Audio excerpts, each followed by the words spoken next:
नारीवाद में अभी कल बजट आया है, मेरा आर्टिकल हर रोज न्यूज़पेपर में आता है, डॉक्टर साहब आज भी न्यूज़पेपर में है, आज समाज में है, या कभी जागरण में, कभी किसी न किसी में होता है, आज बजट के ऊपर है।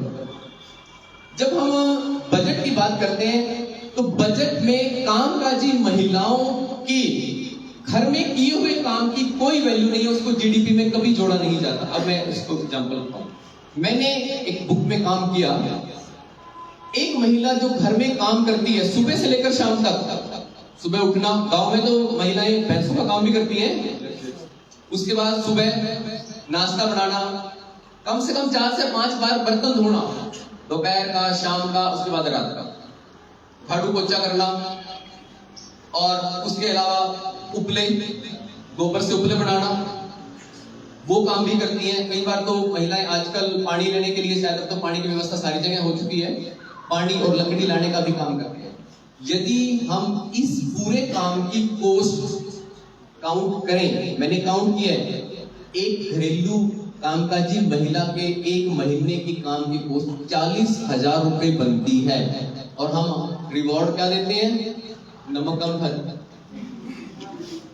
हाँ जी, बहुत सारे नमक कम था, सब्जी अच्छी नहीं है, सुबह से लेकर शाम तक। और हम सबके लिए संडे है, डॉक्टर हमारे लिए संडे है, उनके लिए कोई संडे नहीं है, 7 के 7 दिन वो काम में लगे रहते हैं, और 40,000 कॉस्ट है उसकी जो काम वो करती हैं। आप अंदाजा लगा सकते हैं। और जीडीपी में, हमारे समाज में उस काम की कभी भी वैल्यू को नहीं आंका जाता। एक बुक मेरी पूरी इस पे है, और डॉक्टर मैं ये रिपोर्ट जो है women and child development ministry Delhi, Haryana सरकार, मैं लगातार भेजता रहता हूँ, और विभिन्न माध्यमों से, चाहे सरकार का कोई प्रोग्राम है, कुछ है, तो मैं ये अपनी रिपोर्ट या कुछ भी है, मैं उनको रूबरू कराता रहता हूँ इस विषय पर।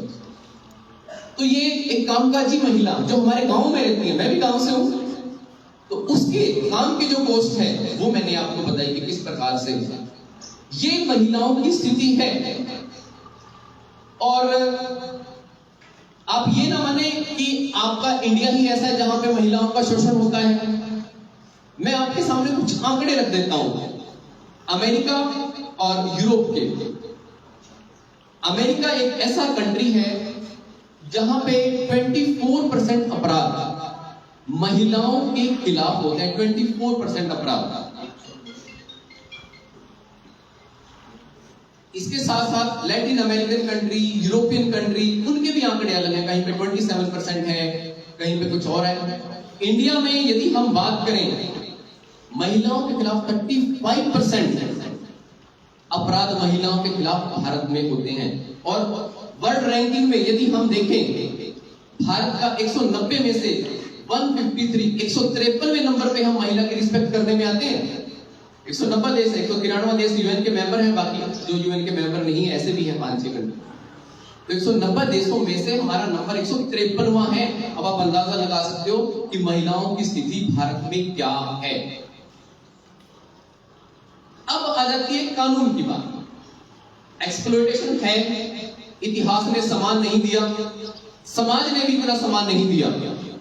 वो तो शुक्र मनाए हम स्वामी विवेकानंद, राजा राम मोहन राय, स्वामी दयानंद सरस्वती का, जो आप हमारे गर्ल्स बच्चे यहाँ बैठे हैं, हमें उनका शुक्र मनाना चाहिए, उनके नाम की धूप लगानी चाहिए। यदि राजा राम मोहन राय जी प्रयास ना करते, यदि स्वामी दयानंद सरस्वती प्रयास ना करते, यदि हमारे समाज सुधारक प्रयास ना करते, जितनी बुराइयां हमारे समाज में थी अभी दूर नहीं होती। गर्ल एजुकेशन कौन सोच सकता था? आप तो उस कंट्री से थे जहां पे पर्दा प्रथा, जहां पे सती प्रथा, ये सारी समस्याएं थी।